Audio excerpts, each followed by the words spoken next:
Göngu til 9. liðar sem fundargerð forsætisnefndar frá 3. október, fundargerð íþrótta- og tómstundaráðs frá 11. september, fundargerð mannréttindaráðs frá 9. september, fundargerð menningar- og ferðamálaráðs frá 22. september, fundargerð skóla- og frístundaráðs frá 17. september og 1. október, fundargerð stjórnkerfis- og lýðræðisráðs frá 15. og 17. september, fundargerðir umhverfis- og skipulagsráðs frá 17. og 24. september og 1. október og fundargerðir velferðarráðs frá 18. og 23. september. Borgarfulltrúi Sveinbjörg Birna Sveinbjörnsdóttir hefur kvatt sér hljóðs.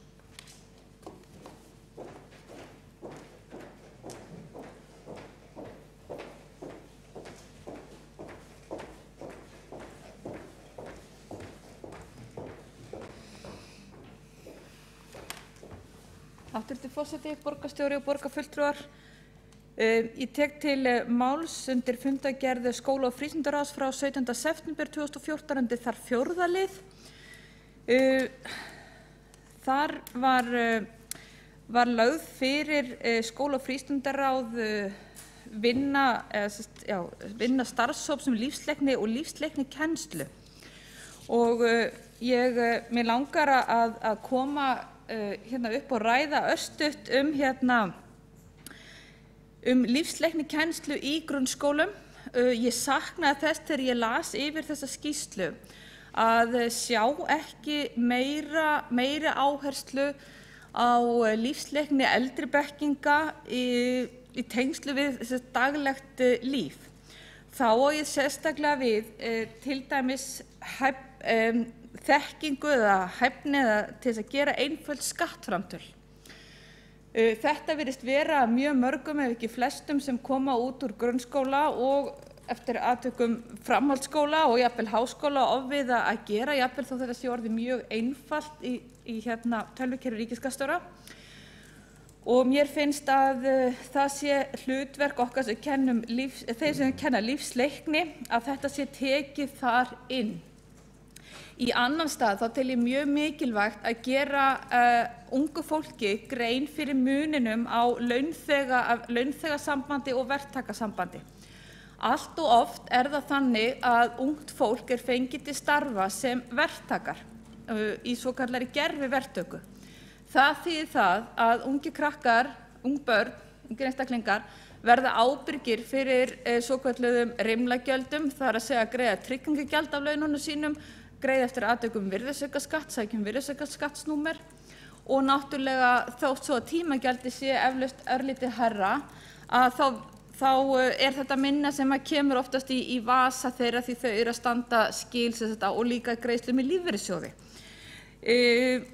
Þannig að mjög fáir ungir krakkar, ung börn sem að fara að stíga sinn fyrstu skref af vinnumarkaðnum vita munin á launþegasambandi og verktöku og geta lent í mjög erfiðum skuldamálum strax í upphafi síns ferils á vinnumarkaði sem erfitt að vinda ofan af. Og ég nefni þetta rimlagjöld vegna þess að vanskil á virðisaukaskatti og vanskil á tryggingagjaldi verða til þess að vara refsingin ef hún dæmd fangelsisvist. Í þriðja lagi þá sakna þess að sjá ekki umfjöllun að þessu sama fólki sé kennt eitthvað innri stjórnsýslu. Þar langar mér sérstaklega að beina athygli okkar að náttúrulega nýjustu borgarstjórnarkosningunum þar sem var mjög lítil þáttaka, minnkandi þáttaka í Betri Reykjavík. Ég tel kjörið tækifæri til þess að kynna fyrir nemendum vefinn Betri Reykjavík til þess að við getum nýtt hann betur og þarna fáið þið innsýnin í það hvernig stjórnsýslan virkar.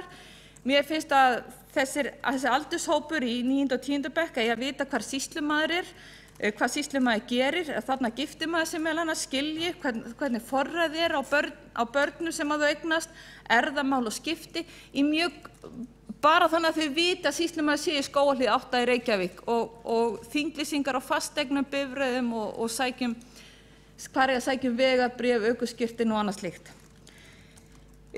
Annars og í þriðja lagi að þá það út frá þessar umræðum opinberar stofnanir þá mjög mikilvægt að kynna inn í lífsleikni námskeiðinu til dæmis starfsemi umboðsmanns borgarbúa, umboðsmanns Alþingis, umboðsmanns barna- og neytendastofu. Mér langaði bara að vekja athygli á þessu. Ég vona að þessi umræða mín komist til skila inn í skóla- og frístundaráð og til þeirra sem sjá vinnu við vinnuna þar. Annað sem ég langar að taka til máls undir, það fundargerð Íþrótta- og tómstundaráðs frá 11. september, liður 8, þar sem að fulltrúi Framsóknar og flugvallarvinna lagði fram bókun gegn raunverulega byggingu 160 milljón króna hjólabrettagarðs í Grafarvoginum og mig langar að gera grein fyrir þess örstutt að við teljum að þarna sé forgangsröðunin ekki í samræmi við þarfir eða vilja íbúana sem að þarna búa. Til samanburðar má nefna að þá duga þessar 160 milljónir til þess að reka með öllum kostnaði nýtt íþróttahús við Egilshöll inn á 4. til 5. ár. Það eru önnur forgangsverkefni í Grafarvogi heldur en Brettagarður. Það númer 1 að það bygging íþróttahús við Egilshöll og það í þeim stíl að sé að ræða tvöfalt íþróttahús til æfinga í þessu fjölmennasta barnahverfi borgarinnar sem 20% reykvískra barna og unglinga á aldrinum 0 til 20 ára búa. Aðeins 1 íþróttahús í fullri stærð og 1,5 íþróttahús fyrir ekki. Í annan stað þá teljum við að það fjármunum sem betur varið með byggingu lítillar innisundlaugar til kennslu við Grafarvogssundlaugina. 8 skólar nú starfandi í Grafarvogi og kemst aðeins hluti barna Grafarvogs í skólasundkennslu. Til viðbótar fær stór hluti skerta sundkennslu og enn einn hópurinn af börnum keyrður í önnur hverfi til sundkennslu. Í þriðja lagi að gera sundlaug Grafarvogs að enn meiri skemmti- og afþreyingarstað fyrir börnin og fjölskyldur, svo sem uppsetning á lítillegri barnarennibraut í Vaðlaug, uppsetning á fleiri útfærslum og stórum rennibrautum sem draga að börn og unglinga, Vaðlaugur og sólapott fyrir unglinga og fullorðna, en í dag raun ekki pláss fyrir börn í núverandi Vaðlaug vegna nýtingar fullorðna. Barnafólk í Grafarvogi þarf og sækir í Mosfellsbæ í sund með börnin sín þar sem Grafarvogssundlaug býður upp á of litla upplifun fyrir börn í samanburði við aðrar sundlaugar. Í fjórða lagi myndum vilja styðja við knattspyrnuiðkendur að þó svo að yfirbyggða knattspyrnuhús við Egilshöll sé staðsett í Grafarvogi, þá hafa Grafarvogsbúar mjög takmarkaða nýtingu á húsinu. Úthlutaði tíma til Fjölnis 1/3 mögulegum æfingatímum og vinna þyrfti með hverfinu áætlun að setja gervigras á aðal knattspyrnuvöll hverfisins svo að nýtingarhlutfall hans aukist frá 3 mánuðum upp í að minnsta kosti 11 og dagleg notkun geti verið fyrir börn og unglinga sem á meistaraflokk. Og númer 3, það lítið frjálst íþróttahús sem væri mögulega hægt að byggja þar í staðinn fyrir þessa byggingu. Þá hef ég lokið máli mínu varðandi þessar 2 fundargerðir. Takk fyrir. Borgarfulltrúi Sveinbjörg Birna Sveinbjörnsdóttir hefur lokið máli sínu. 2 borgarfulltrúar hafa óskað eftir að veita andsvar við ræðu borgarfulltrúans. Fyrst borgarfulltrúi Marta Guðjónsdóttir.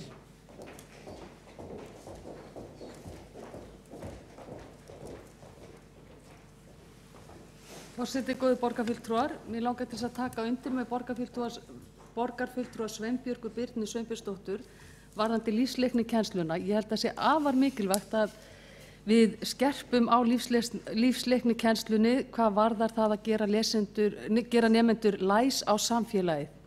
Því að samfélagið verður síflóknara með hverju árinu og ég held að sé alveg nauðsynlegt að við förum í einhverjar aðgerðir að skoða námskrána fyrir lífsleiknikennsluna með hliðsjón af aðalnámskrá og finna einhverjar útfærslu sem að geta komið til móts við það að gera nemendur í Reykjavík öflugri og eins líka hvað varðar fjármálalæsið.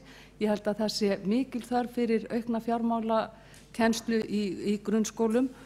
Ég veit að menntamálaráðuneytið hefur verið með vinnu í gangi og starfshóp í gangi hvað varðar framhaldsskólann varðandi kennslu í fjármálalæsi, en ég held að sé fullt þörf á því að það taki líka til grunnskólans og við ættum að beita okkur fyrir því. Ég get líka tekið undir með borgarfulltrúanum sem hér talaði áðan að mér finnst það gjörsamlega óásættanlegt að það sé forgangsraðað með þeim hætti í íþróttamannvirkjum hér í borginni að við getum ekki komið upp sundlaug til að kenna börnunum okkar sund í Grafarholti og Úlfarsárdal og þurfum að keyra börnun okkar í Mosfellsbæ til að læra að synda. Ég hef svo oft nefnt þetta áður þannig að ég ætla bara rétt að nefna þetta hér til að brýna borgaryfirvöld enn og aftur að hraða þeim framkvæmdum sem að standa til í Úlfarsárdal hvað varðar byggingu kennslulaugar. Borgarfulltrúi Marta Guðjónsdóttir hefur lokið við að veita andsvar. Þá veitir borgarfulltrúi Skúli Helgason andsvar við ræðu borgarfulltrúans.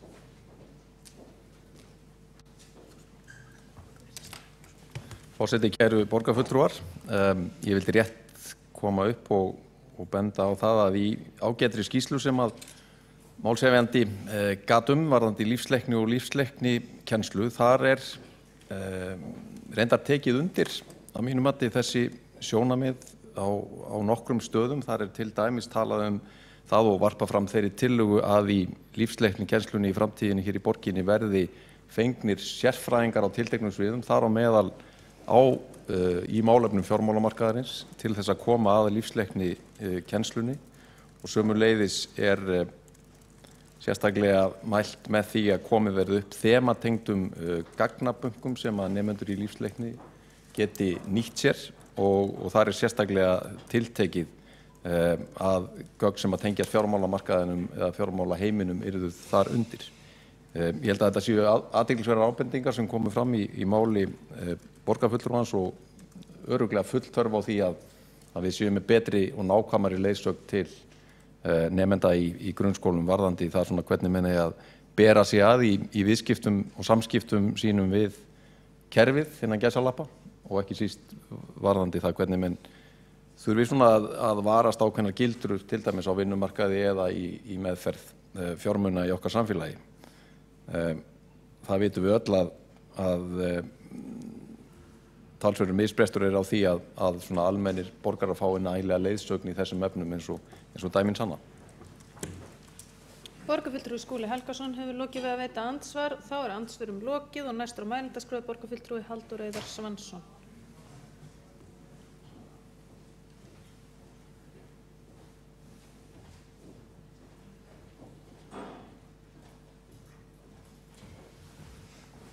Forseti og borgarfulltrúar, ég ætlaði nú að veita borgarfulltrúum Sveinbjörgu Birnu Sveinbjörnsdóttir andsvar en var of seint til, en þá tjáði mig bara með þessum hætti.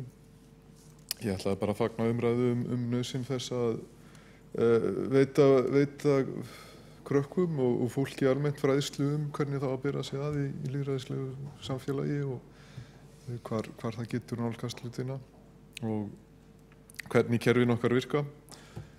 Þetta náttúrulega í anda aðalnámskrár gildandi, en svo náttúrulega bara alltaf spurningum hvernig þetta útfært. Og svo ætla ég bara að setja þetta í samhengi við fyrri hugtök. Þetta náttúrulega liður í valdeflingu, að uppfræða fólk hvernig það getur fótað sig áfram í samfélaginu og kerfinu. Takk fyrir það. Borgarfulltrúi Halldór Eiðar Svansson hefur lokið máli sínu og þá hafa ekki fleiri. Borgarfulltrúi Sveinbjörg Birna Sveinbjörnsdóttir hefur óskað eftir að taka til máls.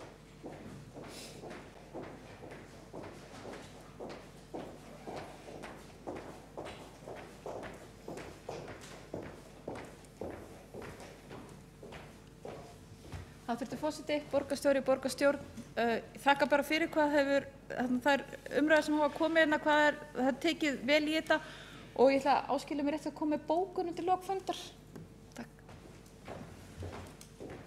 Borgarfulltrúi Sveinbjörg Birna Sveinbjörnsdóttir hefur lokið máli sínu og þá umræðu lokið. Þá ekkert eftir annað en að ganga frá bókunum hér undir lok fundar, og nú þarf að borgarfulltrúar að hjálpast að við að muna hverjir ætluðu að bóka undir hvaða liðum. Borgarfulltrúa